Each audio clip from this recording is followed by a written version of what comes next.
Hello, I'm Eric Matisik, co-chair of Denver Startup Week. Last year, we were able to bring the global audience together for Denver Startup Week, and this year, we're excited to welcome that global audience back as we celebrate and showcase the best of entrepreneurship that the Denver ecosystem in Colorado has to offer. In Denver and beyond, there are lots to explore this week, but most importantly, we're excited that you're joining us. We have nearly 50 sponsor companies who contribute to make Denver Startup Week possible. Let's show our love for these companies today and all week long. Thanks to our headquarters and title sponsor, Amazon, and our title sponsors whose leadership makes this week come to life, Capital One Cafe, the Downtown Denver Partnership, Fluid Truck, Hotel Engine, and WeWork, and our track sponsors who've made all the great content you're hearing today possible, which includes our founder track sponsor, Kickstart, our growth track sponsor, Friday Health Plans, developer track sponsor, Quizlet, product track sponsor, Palantir, design track sponsor, Battery 621 and the Public Works, people track sponsor, Exactly, and the Spotlight event sponsor, Strat Labs. Our headline event sponsors are bringing this excitement to the entire week. Thank you to B-Side Fund, Colorado Public Radio, Comcast, Coors Brewing Company, Denver Pavilions, Entrepreneurship at the University of Denver, Gusto, JP Morgan Chase, Method, Moss Adams, Pi Insurance, Promontory Mortgage Path, Red Bull Basement, Southwest, Tattered Cover, and the VF Venture Foundry. Finally, thank you to our sponsors and member sponsors who are listed on the screen, and thank you for your support of Denver Startup Week. Now, let's get to it. WeWork is powering the future of hybrid work, giving companies whatever workplace they need, where and when they need it. With no traditional long-term lease, you have the flexibility to upsize, right-size, or transfer your commitment to another location. From private offices to full floors, create a workplace that meets all your team's requirements.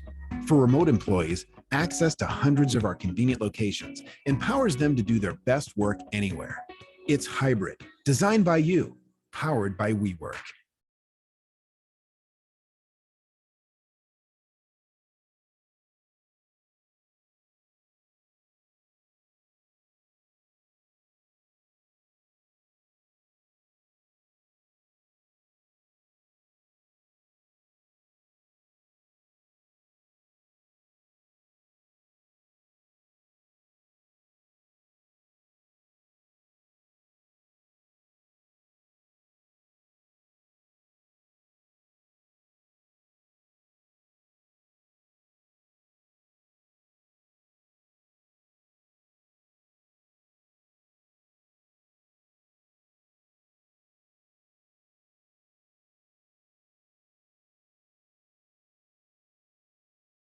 Commonly with your success, which is fantastic. You became a CEO at 25. Okay, that's unbelievable. How'd you get into the data and analytics world? How did you start to get into the esports world? It's quite nonlinear, and maybe a little boring. I actually, leaving undergrad, I worked in private equity, which is a maybe not as sexy pathway into esports as you would hope, but I worked on the investment side as well as distressed asset turnarounds. So I did that for a few years. And then when I was back on the investment arm, focusing a lot around AR, VR, and gaming technology, EG actually came to me as an investment, looking for both capital as well as operational support. At the time, they were a little rudderless. They had been previously divested by their past ownership group. Our very lovely sponsor of this week, Amazon. And so they were looking for direction and help driving the business forward. And at the time, it was a tiny zero value business with 8 people, and we've grown it to where it is today. Now, EG, for those joining us who may not be familiar, evil geniuses, we'll get to a lot of the esports world in a minute, but you mentioned distressed assets. I think, it's Denver Startup Week. A lot of people say, hey, I want to start a company. I want to get it sold. And then there's a whole cache of people that, hey, I start this company and then now we're in some issues and we get bought out on unfavorable terms. You've been in that world. What do people need to know about the mentality of distressed asset VCs? What are they looking for? What are things that they're trying to exploit? Oh, it's a rough life. You've made a couple of mistakes to get there, but that's okay. PE firms that enter usually are good at finding value, are very acute of downside risk, and are downside risk meaning what could go wrong more than what could go right, what could be, right? Which is why I love being in startups and venture space now, is you're focused around the upside. how do we get to where we could be? But PE, you're always watching the risks of where areas can go wrong, which was actually probably pretty helpful in me coming into the esports space. I don't think many people were focused around good foundational operations. So when a lot of people here at Startup Week, what are some things you think that they should think about? Things that you would tell your 25-year-old self to think about that maybe came as a surprise on your journey, being a CEO? Well, for me, I was first time CEO coming in. A lot of change, new industry, new team. I inherited a brand, which meant things to constituents and customers already, and learning to be thoughtful of leaving, especially for myself, investments where you're worried about your managing director and your fund return, to the large constituents of really a sports and entertainment franchise. The fans' voice matters, your sponsor's voice matters, your bosses matter, and your board matters, but you have many more eyes on you that you have to balance the input in directing your output. That was hard to learn and build up to that capability at first. Bosses, board. I can imagine at times at 25, 26, Forbes 30 under 30, people might have underestimated you throughout your career so far. How do you handle that? How do you handle when you walk into a room and they don't consider your expertise? They don't consider how much work you've put in, how much preparation. How do you handle that? Unfortunately, I think this was a situation I might have been faced with a lot in my life. I am not blind to the fact that when you probably all heard esports or gaming leader was coming in, I don't look like what you would have expected. I'm probably not the age, the demographic, the gender. But it's, not the answer people want to hear, but esports has probably been the most accepting of those that don't fit the mold, partially due to the product of our audience and fandom and how we're really global, right? Esports is young. It is diverse. It is everywhere, versus some of the past wonderful spaces I've been in, private equity or insurance or hardware, that have been a little less accepting of what it means to be a leader in the room or what voices matter. So it's been exciting to enter a space where at least those immediately around me were excited and hopeful and listened. And then, you prove through results. You got to walk the walk and talk the talk to get into those rooms. And I've been lucky to have advisors, mentors, board, investors, and team members that support and buffer and help navigate. But it's also not easy. Like, I also don't shy away from the fact that gaming is known for not very positive attributes of who's in the space and how people engage behind the anonymity of the internet. But that's become a little bit of why we do what we do at EG, and to find that tribe of people who believe and think similarly in pushing the narrative forward of gaming is ubiquitous. So let's help these organizations reflect that ubiquity is important. Sounds like you went through a transition from kind of corporate VC world. I mean, you said hardware, insurance, software, you're doing all that. And then in esports, what was key for you, the person, in that transition? I mean, did you have to set a new schedule? Did you have to be willing to be anywhere in the world? I mean, as a person, how did you handle transition? I was lucky in that the workload in terms of hours didn't change. It's still really abysmal long work weeks, but it's in a space that I genuinely intrinsically love and get excited by, which makes a big difference.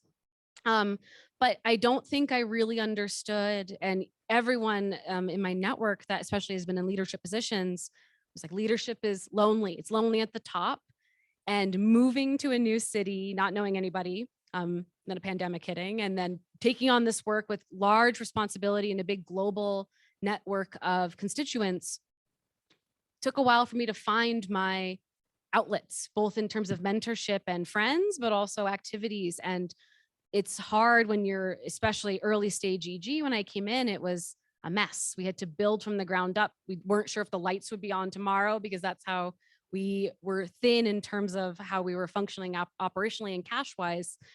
It was good for me to, or it took me a while to learn how to balance self, bringing my best self in every day and who I can lean on for support while going through the challenges and hurdles of work. Leaning on for support. What was the toughest question you had to ask? Whether it was for help or an opinion, what was a moment? What was a failure that maybe built your success early on? I learned really quickly to raise my hand and say, I don't know how to do this. How can I, or here's what I'm thinking. What do you think? And helping drive to solutions and learning, because there's a lot of exposure, even in this space that, well, no one knew how to do. We're creating a lot of the playbooks for how esports works today. And then finding leaders, especially I love my leadership team today. They come from typically not esports. They weren't at EG before me. I brought them on because, hey, listen, I don't know how to run large scale digital marketing, but you do. So let's partner on it. And that's how I've gotten some of the best and brightest minds to make a leap of faith from more prestigious companies than probably evil geniuses. And At the time. at the time, I like that. And come on and help and support. And part of that is maybe just millennial leadership, less hierarchical, more merit and collaborative based, but it's been working well for us. I want to go back to something you mentioned, talked about outputs, different outputs you found to be successful as a person. You split your time between Seattle and Oahu. Aloha, that's awesome. I do. So is surfing, what are some of those outputs? We hear all the time about burnout. And to me, I feel like sometimes people go after burnout, like, oh, I'm burnt out, I'm just going to keep going. I'm personally against the burnout, but you got to recharge. So how do you, Nicole, recharge? I am a very big hiker. So you usually find me my Saturdays. I try to disconnect and do a hike at least once a week, which is good. I can do that both in Seattle and in Hawaii. And then what about on the road? I'm Muslim, and one of the traditions, they say travel is a form of torture, right? 'Cause you're changing time zones. You can't get your Impossible Burger where you want it or something. What do you do when you're on the road to kind of recharge, reframe what's going on? It's a timely question. I just flew in from the UK this morning, so I don't even know what day it is. But besides an unhealthy coffee addiction, the more you can try to stick to that routine of things that are important and matter and those touch points, I try to always talk to my partner every day. I try to make sure I always exercise. That really is good and grounding and providing some type of support in what's tough in a very high travel space. Esports, we have tournaments in every country. Some of our teams are on the road up to 260 days a year. And so, Woo. yeah, I don't envy them. They got an esports players union yet? I mean, it seems like they got to negotiate a little better schedule. I don't know if I can comment on that, but but it is a rough lifestyle and it's constant time zones, but finding how to ground yourself and create that schedule and routine is critical. The most common thread in success is failure. When was a time you said, what am I going to do? Who am I? Like, this is challenging everything I believed about my success. Could have been when you were at Columbia, which, clearly you didn't fail before getting to Columbia, right? No. But what would take us to that moment? Take us to a moment where you were all alone, but you weren't a leader yet. People didn't see the vision you saw, and you had to make a choice from ground zero. Oh, it's hard to pick. You can cry here. You can cry at Denver Startup Week. It's okay. I'll cry with you. We don't got tissues, but I think one of my biggest learnings, which you would appreciate coming from the traditional sports world, is, and going back to understanding that constituent matrix. We knew at EG very early on, we had to rebrand. We had to modernize both how we appeared in our values and how we appeared in culture and how we reflected what we were trying to do and how we're trying to move forward to our audience, but also very functionally. Our colors didn't appear well on broadcast. We had some details in our logo that just didn't translate well at different sizes and people didn't get it. And our first rebrand, if you Google EG, was a very widespread flop, partially because I don't know if it was arrogance, if it was blindness, if it was not understanding that how people, even an esports team, people viewed the history and legacy as something that is sacred and means something so personal to all the fans that a change can't be abrupt and it can't come off as corporate. It had to be built in with love and understanding of where you had come from and where you're trying to go. And we'd partnered with an agency that was brilliant but took us in a really bold direction.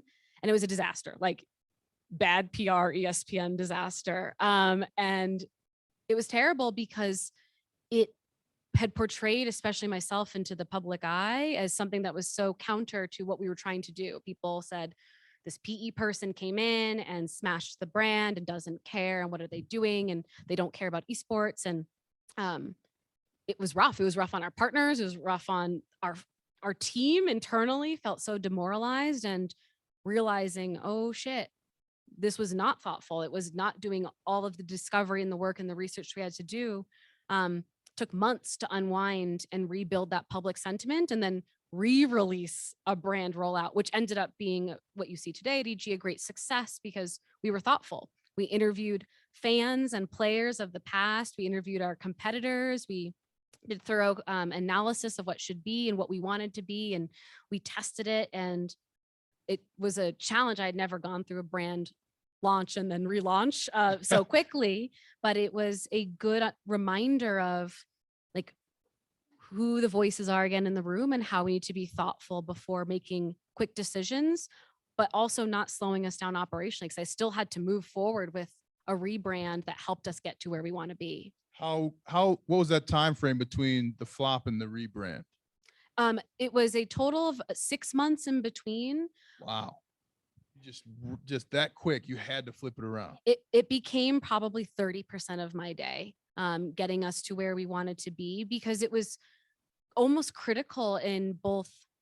We needed a rebrand to help mark the rebirth. So for context, for those less familiar with EG, we're actually one of the oldest esports organizations in the world, which maybe doesn't mean much to most people listening, but we're 21 years old, which is exciting. That's ancient in tech, right? It is ancient in tech, right? When the platforms that we were gaming on back in the day and the games don't exist anymore.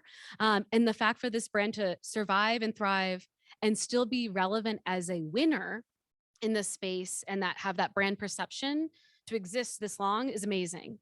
And so while we were changing and people really thought we were changing or dismissing that legacy, we had to find something that embraced that, but also reframed the fact that we were taking, the best pieces of EG, but we also were rejecting and moving away from some of the ugly legacy of EG very publicly.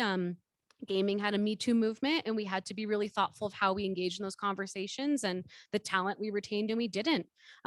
Gaming and EG overall had to be really thoughtful around how we picked partners and how we supported our players and talent. And the best way to mark that we were going through a rebirth and a revival to better reflect the values that we want to see and ought to be in the gaming space was best marked by a visual change.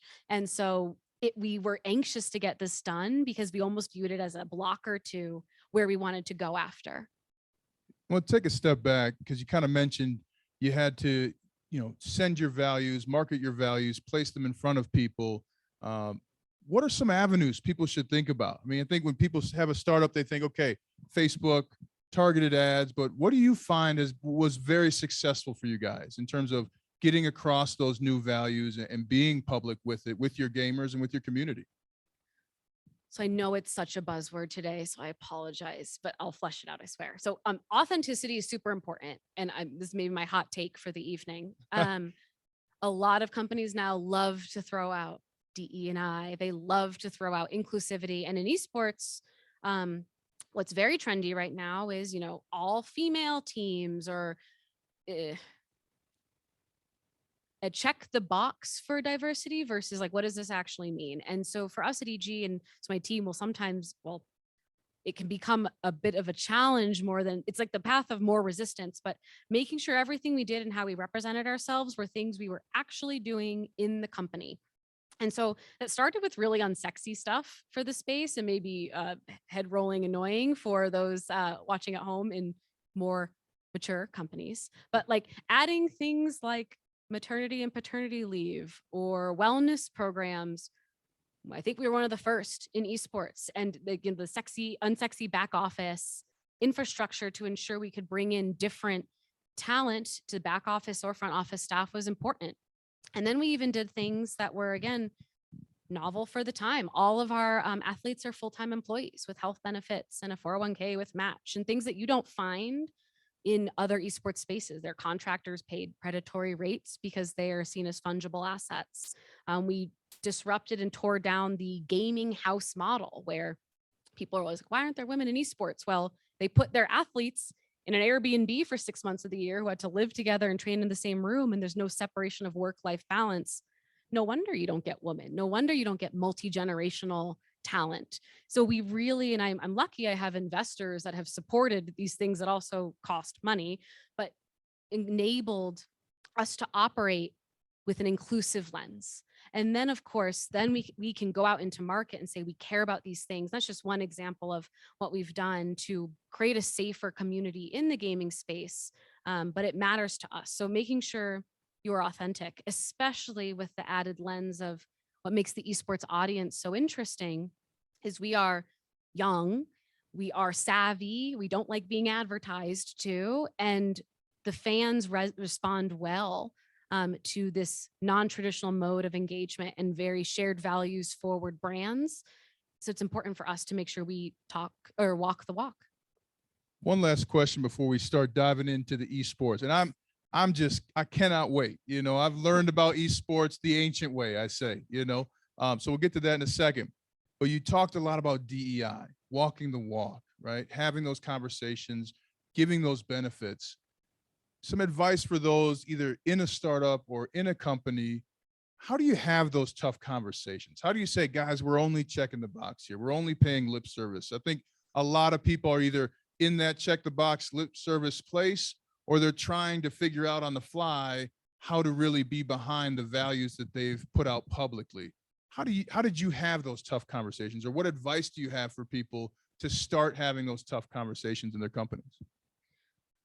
We at EG were lucky in that I had a reset point where we could pick our DE&I involvement that ties in very directly with how we operate. It comes from a place where that delta in between who is part of the gaming community, which is very diverse, and who is represented is large. And that presented opportunity for us to engage culturally, us to engage financially, us to engage in competitive results, because that led to, as a sports team, right? If you're not bringing in the best of the best talent because you don't know where they are or they're not part of that conversation, you're making mistakes. And so for us, how we engage in the DEI conversation comes from, again, that organic. We built analytics and scouting tools to empirically equalize the esports talent. What were some of those data points? I mean, that's because you always hear about data being skewed the other way, but I mean, to create some data points that allowed you to search and to find new talent, what were some of those key points?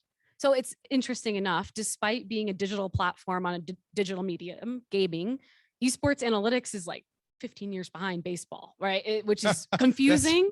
If me reading the MVP machine was like, wow, this is amazing, we should apply this to the gaming space. But a lot of the beauty of games is that in-game APIs and metrics are accessible. So kill death ratio or like even biometric information is readily available. So we're able to pull from sources, some public, some not, that we have access to by our relationship with developers, and really have access, sorry to all the agents listening today, but have direct access to all the talent that we would need based on in-game performance at different mediums, and then apply our own derived stats and empirical measures to start predicting performance at even younger ages or earlier talent. So we actually have as many data scientists as we do coaches in EG. Wow.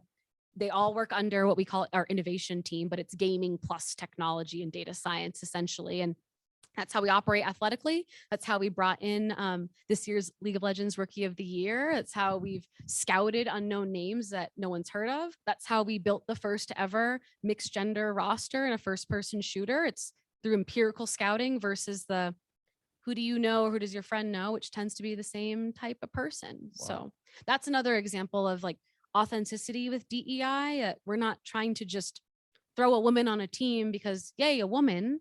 Like, is she the best at Valorant? Then if so, let's sign her. But you got to take the jump into how do you find those women too. Now it's time to talk about esports. Yes. What the hell are esports? I feel like this is a little out of order, but so esports, for those that are interested, is competitive gaming. But what's interesting about this space is we bridge, if I'm going to use traditional business analogies, we bridge sports and entertainment. So think of us like Notre Dame. We have a bunch of very okay sports teams, I hear. A couple. Soon rising. You talk about that projected success. Our analytics are working on it. Exactly. So we have the sports team and all of the support on the athletic side that you would find, including sports psychologists and chefs, as well as coaches and performance coaches, like have that whole infrastructure. But then just like Notre Dame, we have people that are focused on the macro brand, because unlike football and basketball, we have League of Legends and Counter-Strike, and those audiences are different. The partners that are interested in those audiences are different. Who is excited by and engaged with is different. And so everything from marketing to sales to education and learning and development to that tech team, we have under our in one big brand. And so we bridge and ensure we can support end-to-end internally the core functions of this splendid sports and entertainment property. And entertainment is interesting to use that word, because to me, I've seen this esports world really create communities. Like even my kids play Roblox, right? I've been Roblox, shout out to Feather Family, the board, but it's more than just the game. I grew up 007, Call of Duty. I don't think I went to class for the whole week at Notre Dame when Halo came out, Xbox Live, I could play this game all the time. But talk to the community aspect, especially for, parents who I think are missing the point. I think a lot of people are missing the point about where esports are. It's not just the game. It's not, I'm just doing this. How do people build communities in this game? So maybe one good thing from COVID is that this argument is maybe more relatable and understandable, and that gaming has always been, but now I think more people understand how many people engage and socialize. It is how, especially younger audience, anyone with kids, right, consumes content and information. And the beauty of it is very accessible if you have internet, which is also a danger sometimes. Generally, we'll lean on the positives here. The beauty of it is accessible, and it can be done anywhere. And so why I love esports and the esports community is you find so many different people from all over the world. And unlike traditional sports, where a fandom or community tends to be, you're from an area, you're geo-affiliated, or your parents were fans of that. We have fans in Malaysia, we have fans in India, we have fans in Denver, and we have fans everywhere. And they're aligned and grounded around either the games or the brand of the org. And it's a new way of engaging with a company.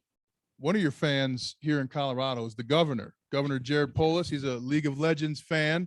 Talk about the just widespread age ranges that you'll get for people who enjoy esports. It's surprisingly more multi-generational than people like to assume. As I mentioned, I keep saying gaming is ubiquitous. We can quantify that. We partnered with YouGov, a survey company. We actually did research on not only the esports fan, but toxicity, bullying, and behaviors in the esports community. And we find that is what I'm super excited by, and hopefully most brands listening, potential sponsors are excited by, is that, it's predominantly we skew younger, right? The average esports fan tends to be under 35. But gaming is such a social activity. It's not kids in a basement, right? It is people online engaging in things that they find exciting and stimulating, and have lots of tie-ins to skills you would find like in an options trader or a software engineer or a poker player. And as more people understand that, and it becomes less niche or negatively perceived in the space. I love that the governor is open with his passion for League of Legends, because it's not something that should be ashamed of or hidden, that it might have been in past generations. And as people come out of the woodwork with the acceptance and understanding of the space, we're finding that a lot of people game. League of Legends in particular is the third most popular sport for those under the age of 25 in the US. Sorry, hockey, I think we just beat you. So it's great to see how this, especially as this generation and millennials age up, how traditional sports, which is aging up and out, how this will displace and interact and disrupt who engages with the community. Speaking of the community, Denver is one of the communities around the world that had a sports commission that said, hey, esports are coming. Yes. And they opened their doors. What opportunities do esports bring to a city like Denver, to a city that may be trying to recover from COVID. I mean, I played at Mile High, but they're not using that, 40 weeks of the year. What opportunities are there for cities and communities by including and embracing esports?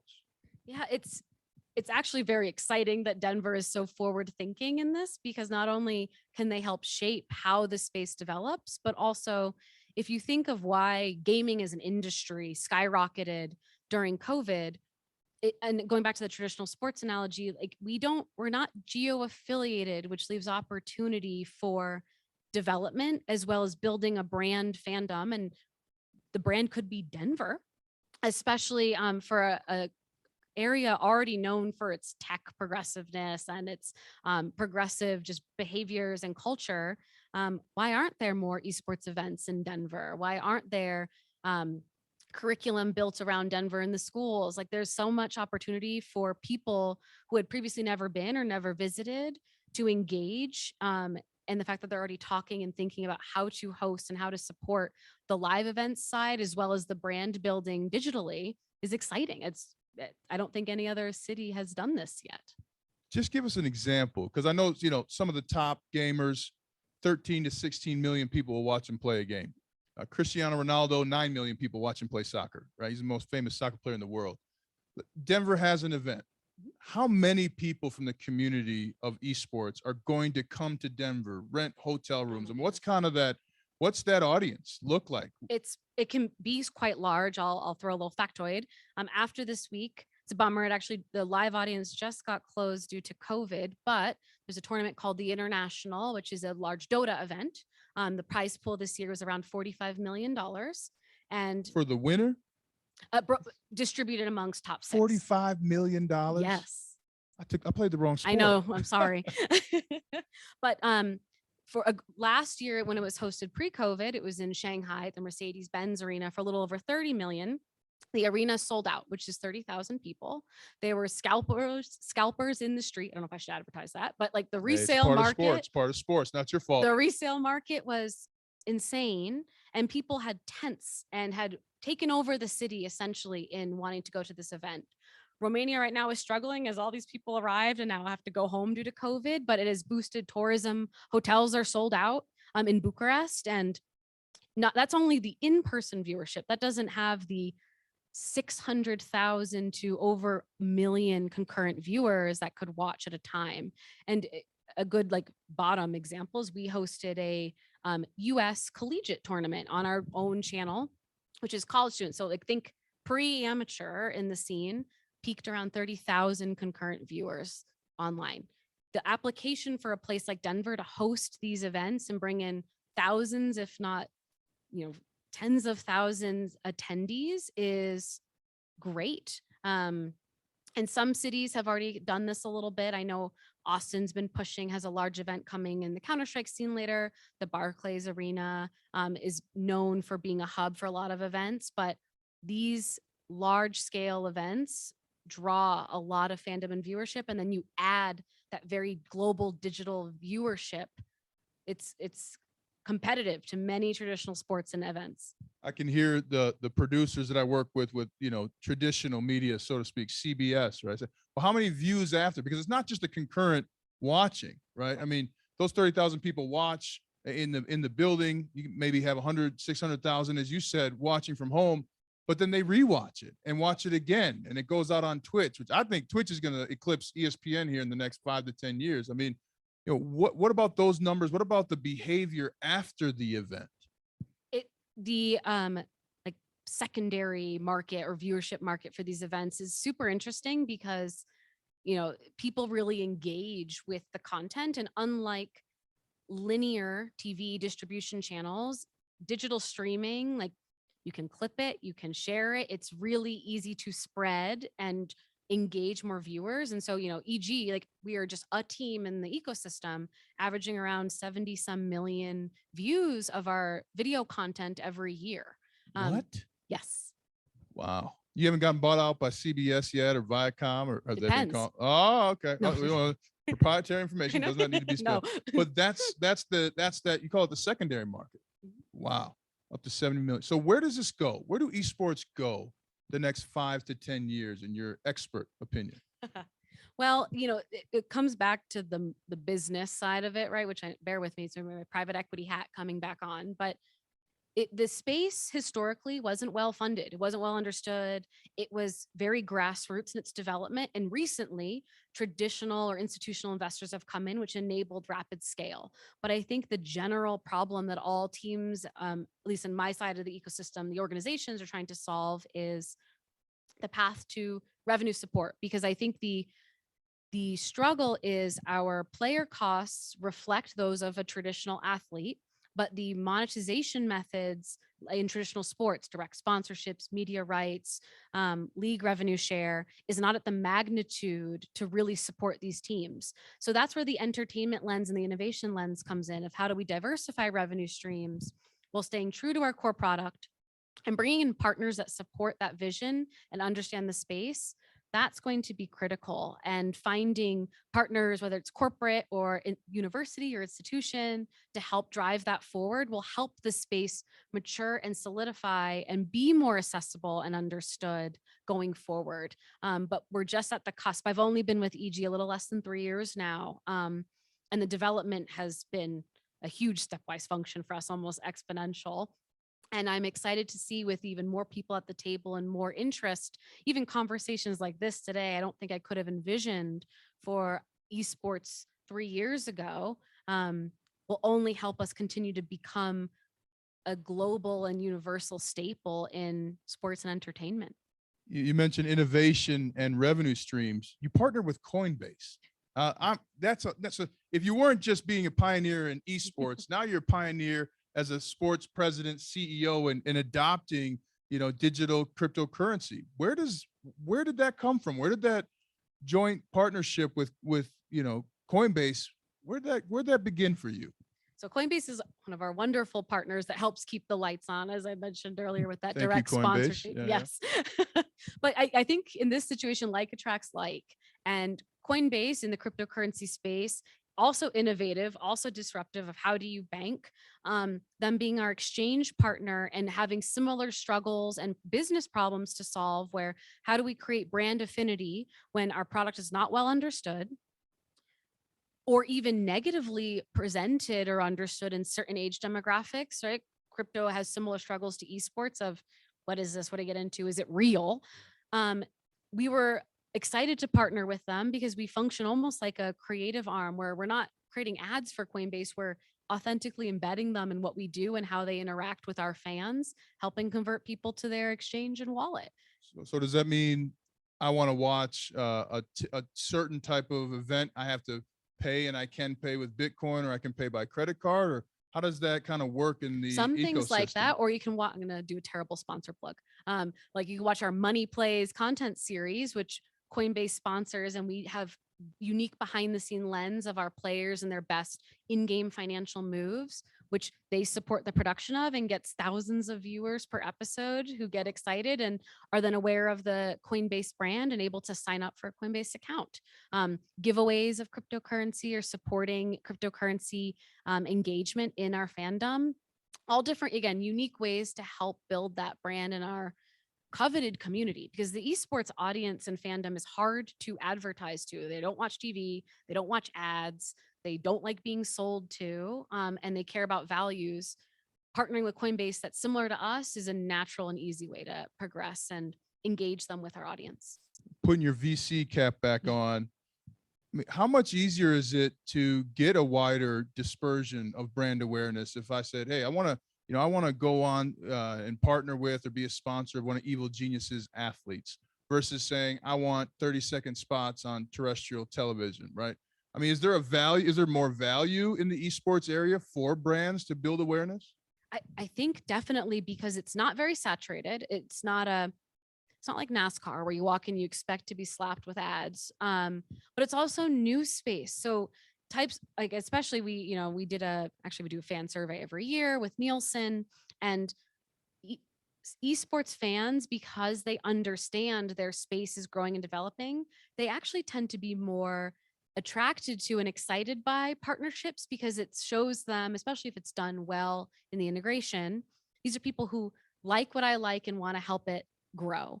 And that understanding or positive affinity makes it an easier sell than other spaces. Because also this is a hard market to reach. I feel bad for legacy brands that are trying to modernize. Like, how do we reach the youth? Well, the youth are here in esports. So this is probably an area you should start. That's amazing. Now, let's talk about you, the team owner, right? Yes. You came in, evil geniuses. For many of us who may be learning esports, you're like the Yankees, the Notre Dames of the world, champions, but that's not how you came into Evil Geniuses. It was a very different franchise. How have you built a franchise, global franchise, a winning franchise, and that was different than what people understood? What were keys to you to building a successful franchise? It was tough coming in because EG and developing that broader gaming portfolio, because EG at the time essentially was only in one title, one game called Dota 2. We're the best North American team in Dota 2. That's what we're competing at for that $45 million next week. But that's one slice of fans, one way to engage the community. This game in particular skews predominantly APAC and its fandom. And I knew, you mentioned Halo, like EG used to be world champions in Halo. Halo's not a game that exists competitively anymore. Oh, you haven't come to the weekend. My neighbors and I, we set it up on the garage. We got 8-person teams. We're in the now. wrong spot competing, but the what keeps me up at night in this space is, unlike football, where the rules probably aren't going to change and it's not going anywhere, we are playing and competing and investing infrastructure around a medium that is owned by a private or public company, right? Like a developer made a game and has to support a game and support the servers for us to compete and play. And then you add in the layers of complexity of the leagues we might compete in sometimes are run by that developer, sometimes are another third party. So games come and go. So the infrastructure and the knowledge of what games to compete in and how to engage with that game audience and title is difficult. We call it the matrix internally. We have this huge spreadsheet of all the different factors we take into consideration, and it's not a lighthearted decision. So when we were looking to expand beyond Dota, we not only had to consider, well, what are the prestigious games, but what do we view as sticky? What developers do we know we have good relationships with? Where's the money? Where's the audience? And we were able to actually get into a franchise slot, which is a limited number of teams in a league with League of Legends. We got the last of 10 franchise slots there, which was exciting for us, considering we beat out large sports and entertainment properties that I won't name drop. And then we also entered into Counter-Strike, a very popular first-person shooter globally. And not only it takes money, but it takes knowledge of how to infrastructure those teams, how to have the developer buy into your participation. You just can't just show up and run an esports organization. It's kind of like sports. You got to put in millions of dollars into a franchise slot and support it and run it. And that was after the brand flop, the next 3 months of what we were trying to pull together. So you went through the brand flop, Yep. then you built the brand back up, and then now you're super competitive 3 months after that. What do you tell your athletes though? If I'm an athlete of yours and what do you say? You're the best because. So we have a very different athlete management approach than many other esports orgs. The first is, EG is known for better or worse, we're a little corporate in operation. Like when we have athletes, we do social media audits, we do background checks. Like if you have a history of saying inappropriate things on the internet, I don't care if you are awesome, you probably won't have a spot here. We also make sure that all our athletes know that they are both sports and entertainment figureheads. So being thoughtful to their personal brand, showing up to physical wellness, mental wellness beyond the in-game practice is important, and treating them like traditional athletes. And we're lucky. One of our investors is actually an English Premier League team, the Wolverhampton Wanderers. They can steal a lot of their playbooks for professional development. And we treat our gamer athletes like pro athletes, and that's not done in the space. This isn't a show up and get paid 7 figures to play video games in your pajamas. It is you come to a training facility and you work.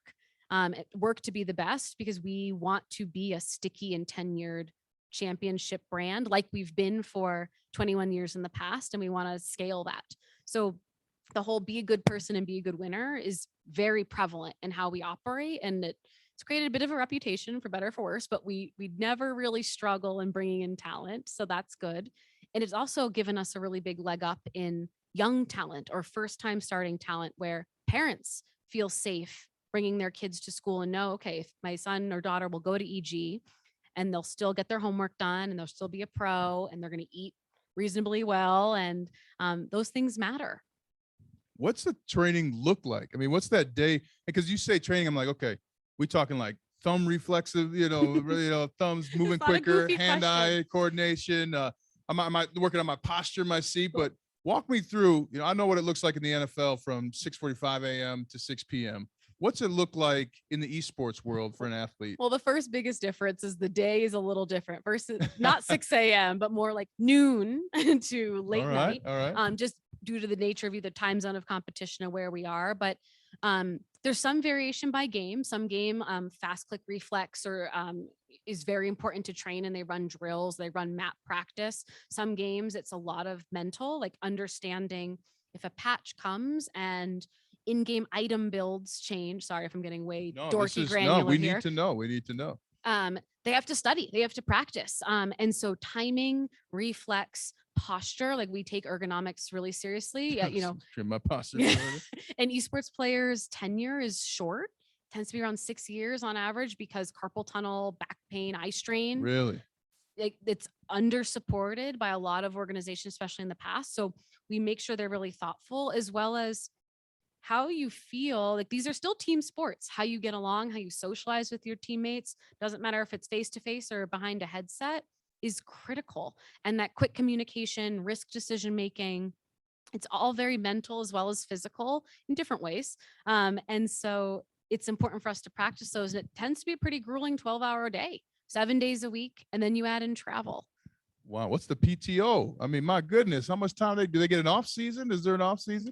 Each game's a little different, but there tends to be one quarter of the year where they'll get reduced time, but it's a bit of a grueling schedule right now. And so one thing I'm hopeful for more macro is the space develops and that safety net of support continues to grow.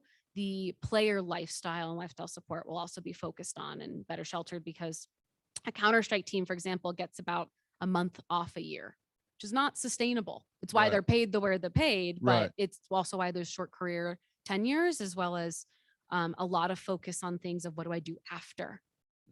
Well, you'll talk to the best of the best gamers, but you have an opportunity now to talk to some novices. So let's just do some quick fire. I mean, what are some of those things that help your athletes that you found the most? Do blue light glasses make a big difference, for example? Blue light glasses are huge.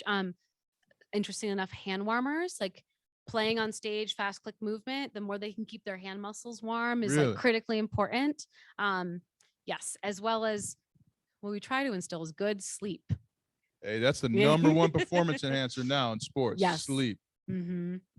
And then what about parents who might want to encourage their esport, youth, because my son was today say, Dad, I want to be, I want to get into esports. I'd be like, great. And I'd go to Google and I'd be like, how do we, where do we begin? It's not like a Cub Scouts for esports, or that's not like that's very fair. And I'm actually, the fact that you said great is probably the first hurdle we have. A good example is we have this young superstar. He's actually the best in the world at League of Legends in certain regions.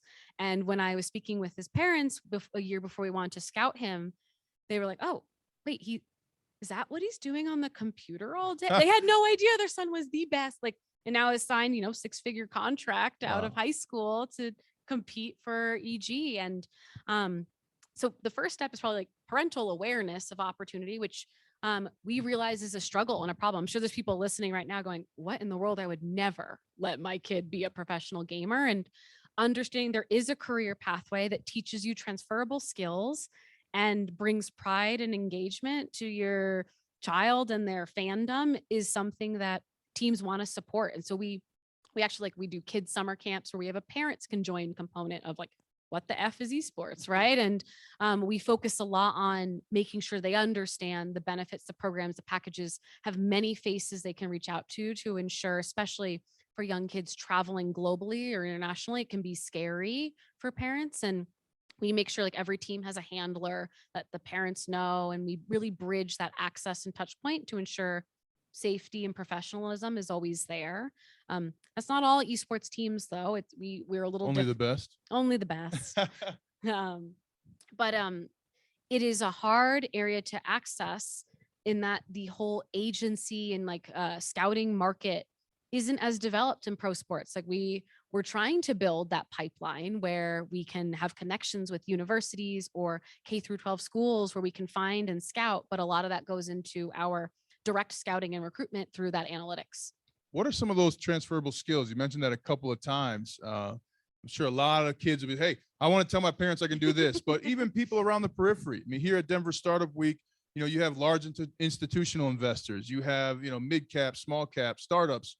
What are some of the skills that they'll find from a former esport, athlete, or what are the things that do transfer from playing video games? So I'll start. So my athletes into the later career, go back to thinking of them like a software engineer, or a poker player, options trader, like very quick probabilistic thinking. I don't often get out mathed, but I tend to get out mathed by my players. Wow. They're very smart, very intellectual because they have to think really fast in game decision making that moves in milliseconds.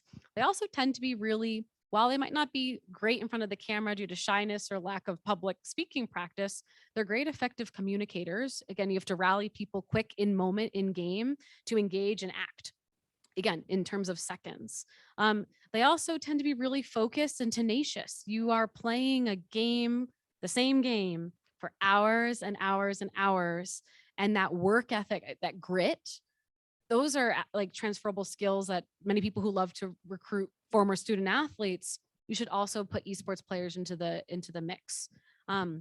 Where I think it's exciting for those that want to come into the space is, well, becoming a pro is really hard. You have to be the best in the world. There's not many of those, especially considering there's probably less than a couple hundred esports teams in the world that you could play for. But things beyond just in-game skill, your personal brand, how you communicate, how you behave on the internet, those are things that are mattering more and more. And then really help in guiding what you do later. And so focusing around how to be not just, or how to be a holistically good human is more paramount than it's been in the past for scouting and esports. But I'd be remiss if I didn't call out, there are more non-players in esports than players. So if you are a great accountant that gives a shit about gaming, please apply. Like we need talent, and that talent pipeline into the space that is best and brightest was a challenge we try to tackle. It's the impetus for our collegiate and university programming. It's how we started our internship groups.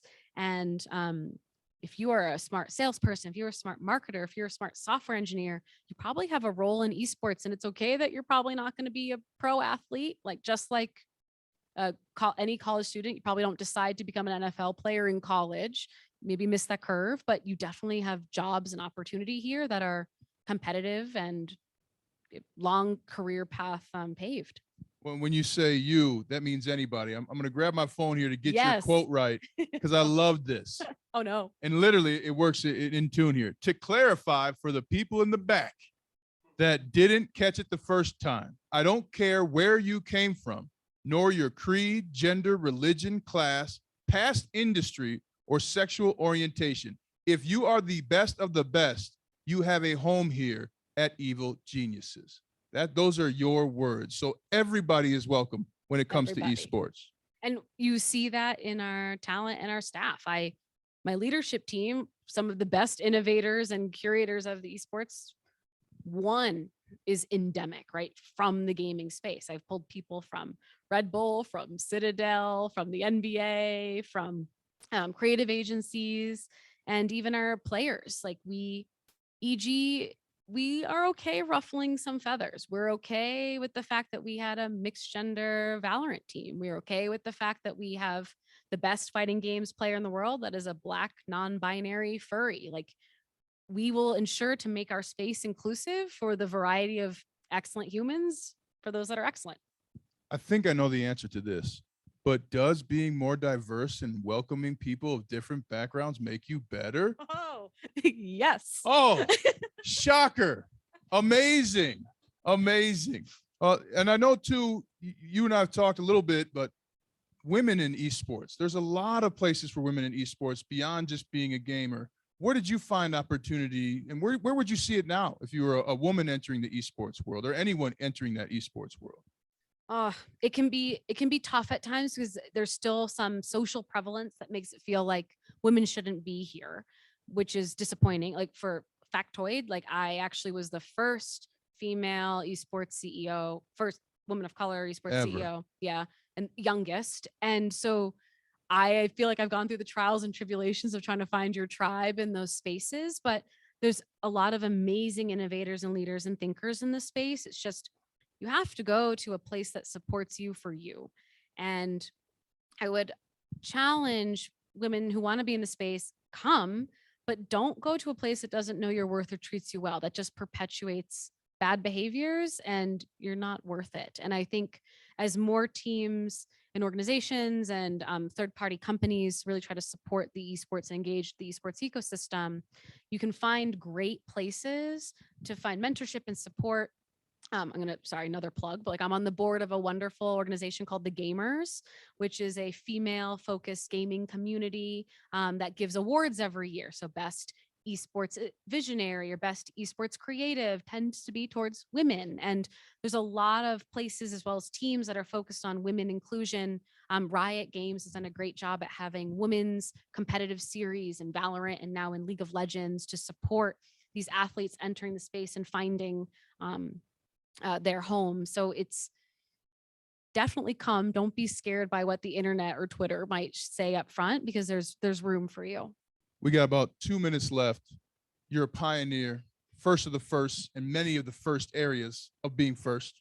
Can I say first one more time? A lot of people, whether it's esports or beyond, are going to be alone. I love that you brought up it's lonely at the top. But the Steelers, Mike Tomlin told me, hey, if you want to be successful, get used to being lonely.